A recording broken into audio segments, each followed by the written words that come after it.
अस्सलाम वालेकुम। ये मेरा कबीशा का जो है पैकेज जो मैंने मंगवाया था, इनका बंडल हाइपर पिगमेंटेशन बंडल था। ये आज मुझे रिसीव हो गया है और इसमें आप देख सकते हैं कि ये 3 प्रोडक्ट्स हैं। मेला केयर क्रीम है, इनका ब्राइटनिंग फेस वॉश है और बॉडी ब्राइटनिंग लोशन है।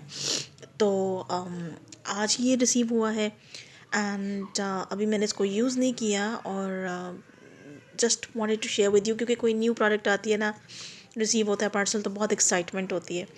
तो मैंने सोचा कि आप लोगों के सामने शेयर कर लूँ और कम से कम 1 महीना यूज़ करने के बाद तो मैं इसको फिर रिव्यू दूँगी अपने चैनल पर इसका, और आप लोगों को ऑनेस्ट रिव्यू बताऊँगी कि जैसे ये क्लेम करते हैं कि 10 डेज़ से 15 डेज़ के अंदर अंदर रिज़ल्ट नज़र आना शुरू हो जाते हैं विजिबल। तो जस्ट सो एक्साइटेड कि इसको मैं यूज़ करूं और आप लोगों के साथ इसका रिव्यू जल्द से जल्द शेयर करूं तीनों प्रोडक्ट्स का। Stay tune to my channel and with my Instagram account. Take care, अल्लाह हाफिज़।